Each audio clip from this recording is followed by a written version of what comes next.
Saya mau nanya, Mas Roy masih percaya institusi kepolisian kita nggak? Justru karena saya percaya penuh pada institusi kepolisian, justru karena saya pernah menjadi konsultan Mbak di Silex segala, saya tidak rela polisi itu ada yang memfeeding data-data yang salah.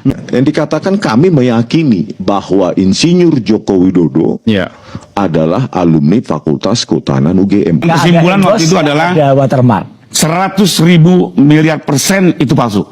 Artinya Bang Rio Suryo sudah harus mempertanggungjawabkan itu selesai. Ya. Oke, assalamualaikum warahmatullahi wabarakatuh. Jumpa lagi untuk sahabat semua, selalu sehat, dilancarkan, dimudahkan, terlebih-lebih bahagia. Amin, Allahumma amin. Kita akan simak ya, nyimak bareng-bareng, menonton bareng-bareng, kita bisa memahami bareng-bareng atau saling mengerti ya. Untuk teman-teman nanti yang beda pendapat silahkan ya, tidak apa-apa, masukkan di kolom komentar pendapat Anda. Walaupun berbeda tidak jadi masalah, yang penting tetap jaga kedamaian ya dalam perbedaan tersebut ya. Tidak harus menjadi permusuhan, karena kita tetap satu kesatuan, bagaimanapun kita saudara, yakni saudara se-Indonesia ya. Untuk kelanjutan langsung saja kita ke TKP. Jangan fokus ke saya, tapi fokus ke sebelah saja, oke? Saya mau nanya, Mas Roy masih percaya institusi kepolisian kita nggak? Justru karena saya percaya penuh pada institusi kepolisian, justru karena saya pernah menjadi konsultan Mbak di Silex segala, saya tidak rela polisi itu ada yang memfeeding data-data yang salah, termasuk soal KKN. Tadinya kan salah polisi, bilang KKN-nya 83, ternyata 85 awal. Edisi harian koran. Artinya masih percaya kan? Percaya. Kalau percaya, harusnya soal kemarin Barreskrim sudah rilis ya kan, hasilnya selesai dong soal ijazah. Dulu percayanya Nggak itu percaya. Ya di sini ya kan, ya teman-teman, dibilang percaya, tapi membantah apa yang sudah menjadi penelitian daripada Polres atau kepolisian. Polisi aja tidak dipercaya, polisi aja penelitiannya atau checklingnya atau apa namanya, pokoknya itu nggak digubris atau nggak dipercaya sama si Mas Roy, ya kan? Seorang kepolisian sekelas kepolisian yang sudah bidangnya meneliti secara real itu nggak secara apa ya, langsung di depan mata, langsung datang ke lokasinya, itu kepolisian masih dibantah, bos, masih dibantah. Sebenarnya ini mohon maaf ya, ini Roy ini pangkatnya apa sih? Ini nggak diproses-proses, ya kan? Nah, pertanyaan ini sudah jelas terjawab juga dari pemerintah atau dari presiden mungkin. Kenapa nggak diproses-proses? Apa sih jabatannya? Mungkin bagi presiden nggak penting. Itu nggak penting. Yang penting kerja untuk negara, untuk rakyatnya, untuk masyarakatnya, untuk warganya. Kalau cuma ngomong-ngomong doang, kayak saya juga bisa sebenarnya. Ini kalau aku mau main kayak Mas Roy, aku juga bisa omong-omong doang, watet, facet, bisa. Ya, tapi kan aku nggak semental baja kayak Roy Suryo. Semental baja artinya apa? Saya masih sayang dengan keluarga saya masih sayang dengan anak cucu keturunan saya. Apabila saya ngomong yang tidak baik atau memfitnah, menuduh yang tidak jelas, maka anak cucu nanti yang bisa menjadi apa namanya hukum karma. Itu yang aku takutkan, bos ya. Makanya aku gak bisa semental baja kayak dia, karena aku memikirkan mindset untuk ke depan keluarga saya, anak cucu saya. Karena yang namanya hukum karma, insya Allah itu masih ada ya. kalau nanti benar. dulu, Iya, ketika kasus di Polda Metro, Mas, itu harus dilihat, itu tuduhannya adalah pencemaran nama baik atau fitnah. Nanti tiba-tiba sudah ada misalnya hasil dari Barreskrim itu mau dipakai misalnya, atau mau diulang, itu bagus, harusnya diulang ya itu. Tapi tiba-tiba kan sudah ada kesimpulan itu. Jadi nanti Dr. Resmond, saya, kemudian Dr. Tifa itu sudah tidak duduk lagi sebagai ahli, Jadi, Tapi didudukan jadi tersangka atau terdakwa. oh maksudnya Anda sudah siap masuk nih ceritanya? Ya, ini kalau lihat ceritanya kan Kok bisa menduga Mas akan seperti Pintar sekali nih promotornya. Terjebak dia dengan kata-katanya sendiri. Terjebak dia kata-katanya sendiri. Menduga itu artinya dia paham betul nanti akhirnya seperti apa. Berarti nanti sudah paham atau sudah ya pasti nanti masuk penjara. Siap masuk penjara, ampun dah.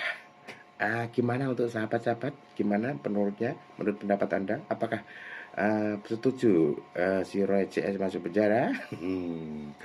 Ini teman-teman lo ya, bukan aku lo ya. Aku hanya mempertontonkan saja lo ya. itu? Loh, kan mekanisme dalam pemeriksaan kan kayak gitu. Berarti nggak percaya pada mekanisme hukum kita. Kan itu justru karena percaya mekanisme hukum. Nantinya begitu. Kalau kemudian yang dibutuhkan itu adalah ketika Pak Jokowi yang duduk sebagai tersangka atau terdakwa. Berarti tendensinya menersangkakan Pak Jokowi dong. Ya, Bahwa ijazah ini asli begitu loh. Istilahnya mau ini bahasa saya ya. Saya tidak ada keberpihakan. Istilahnya abang mau kuliah di situ masuknya sebulan sekali, ya nggak ikut kuliah pun, tapi yang menerbitkan menyatakan oke, asli, clear.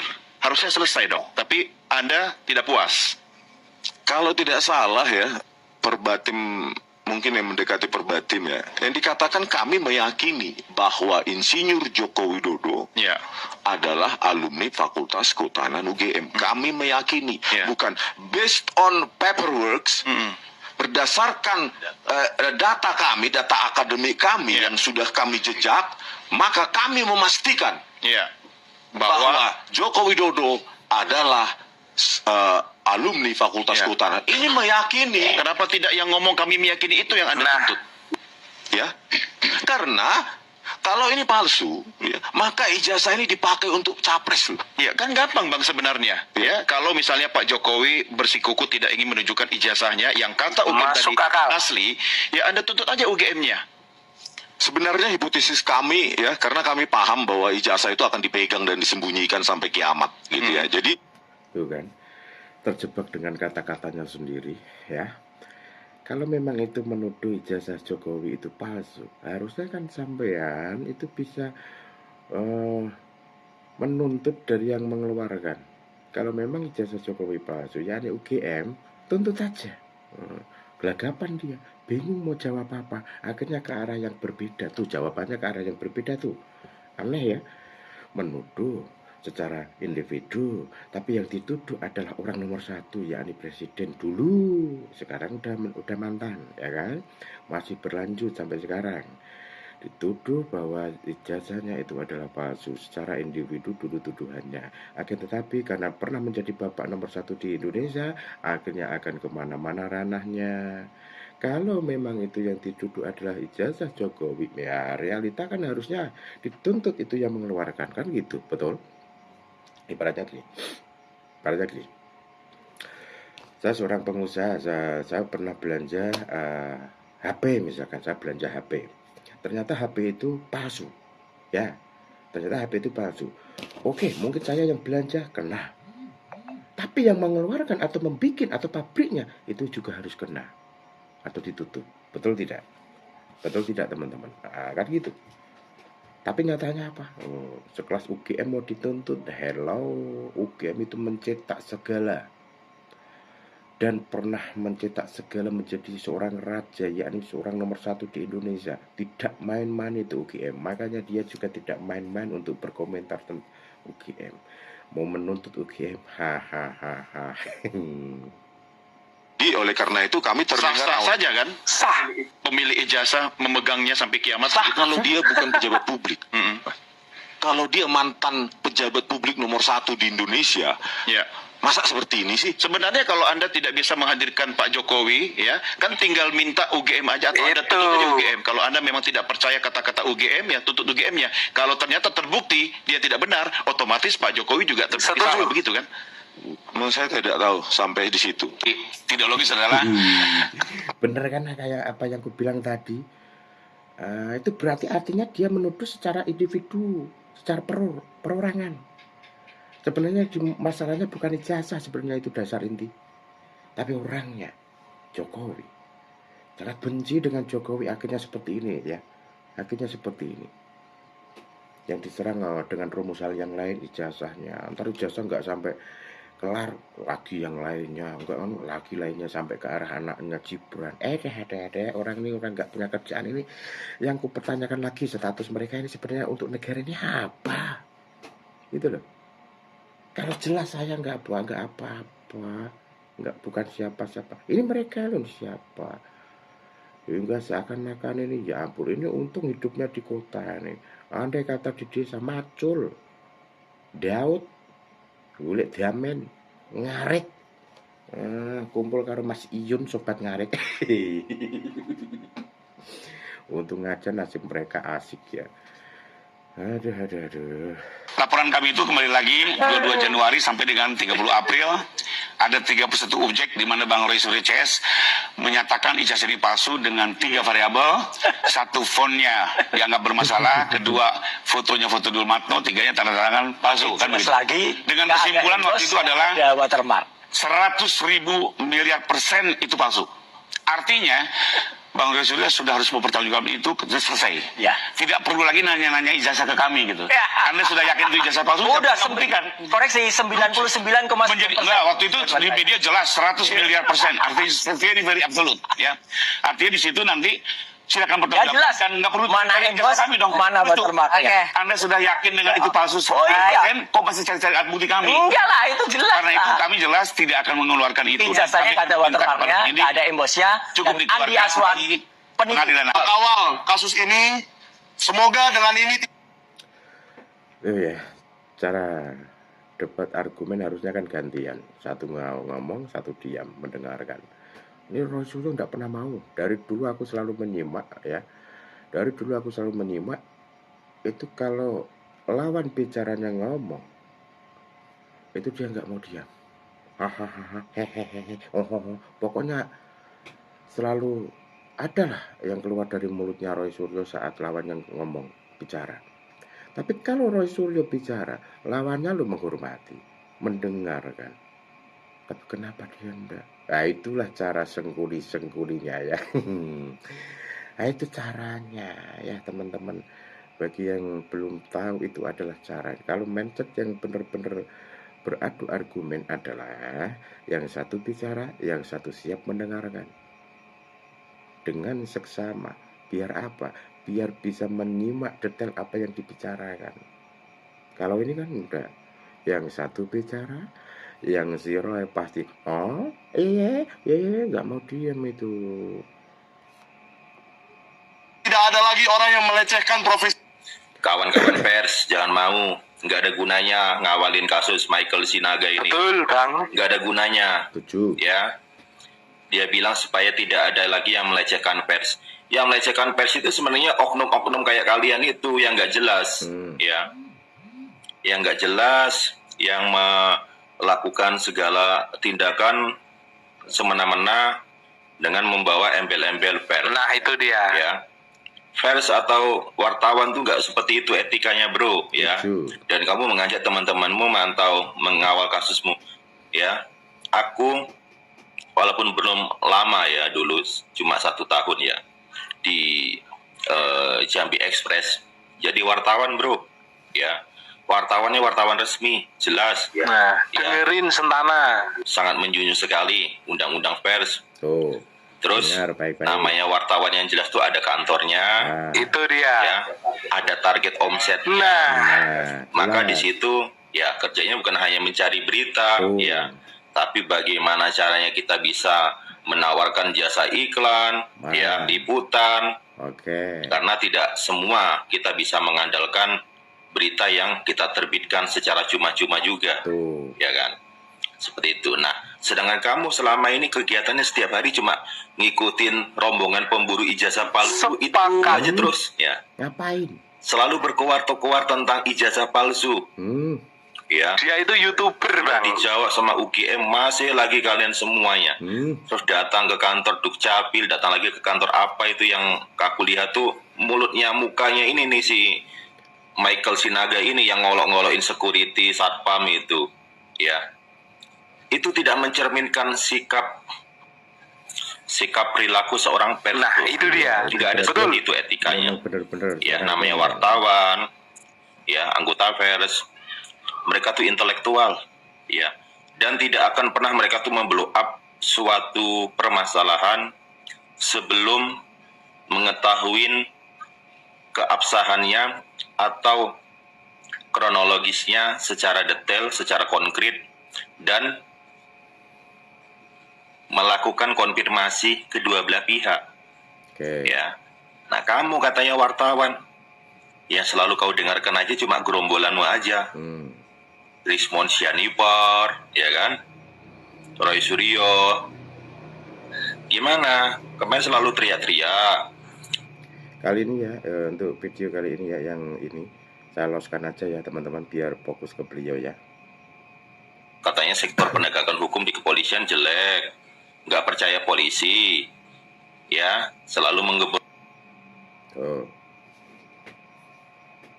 baru dibilang los malah udah berhenti, udah selesai. Ya teman-teman ya, kesimpulannya ya untuk sahabat semua yang sudah menonton, mungkin kesimpulan Anda beda dengan kesimpulan saya, mungkin pendapat Anda beda dengan pendapat saya. Yang pastinya di sini ini ada benarnya ya, tidak semerta-merta menjadi wartawan itu seenak jidatnya kalau bukan ada rumus yang lain. Contohnya salah satu yang tadi yang disebutkan, ada seorang konten kreator atau YouTuber. Ya, YouTuber yang punya mindset satu, yakni gimana caranya menghasilkan cuan ya. Salah satunya tetap mengkawal kasus, tapi tidak dilihat itu kasus yang benar atau yang tidak benar. Ya, seperti itu. Apakah mengkawal kasus yang tidak benar dan menjadi cuan itu nanti ke arah hukumnya gimana? Jangan ke arah sana dulu lah. Yang penting bisa cari makan gitu loh. Tapi ada benarnya juga ya. Istilahnya kita memberikan makan dengan anak cucu kita, nanti memberikan makan yang halal, insya Allah semuanya akan menjadi baik. Dan rumusnya di sini adalah sebelum kita mengkawal sesuatu yang ke arah itu benar dan tidaknya, kita harus benar-benar tinjau dulu atau kita saring dulu, apakah ini valid atau tidak validnya. Kita saring dulu, jangan semerta-merta hanya karena cuan kita menghalalkan segala cara. Hanya gara-gara cuan kita seakan-akan membutakan diri mata kita yang tidak buta, ya. Jangan, karena kita punya anak cucu yang diberikan makan. Dari mana itu diberikan makan?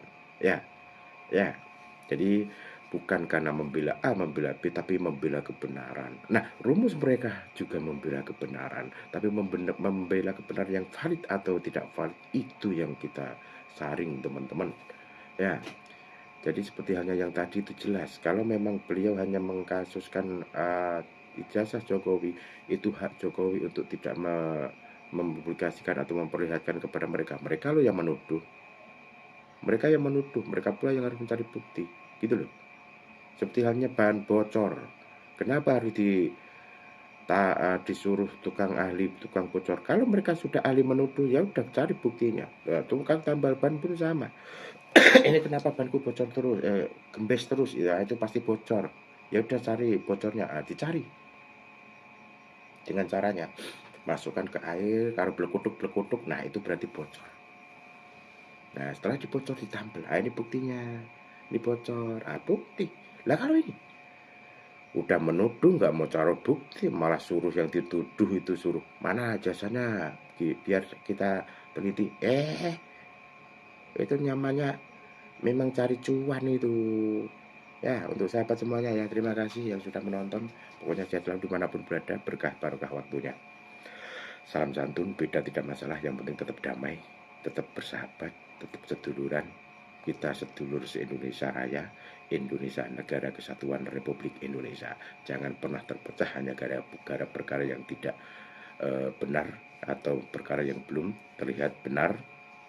Namun yakinkan diri, kita ini tidak bodoh, kita ini sudah pintar, bisa memilih mana yang harus kita ikuti, mana yang tidak harus kita ikuti ya. Namun yang pasti satu ya, boleh maju tapi jangan menjatuhkan. Boleh naik tapi jangan boleh maju tapi jangan menyenggol lawan. boleh naik tapi jangan menjatuhkan. Oh no bos, aku sampai mupet mapit aku ngomong.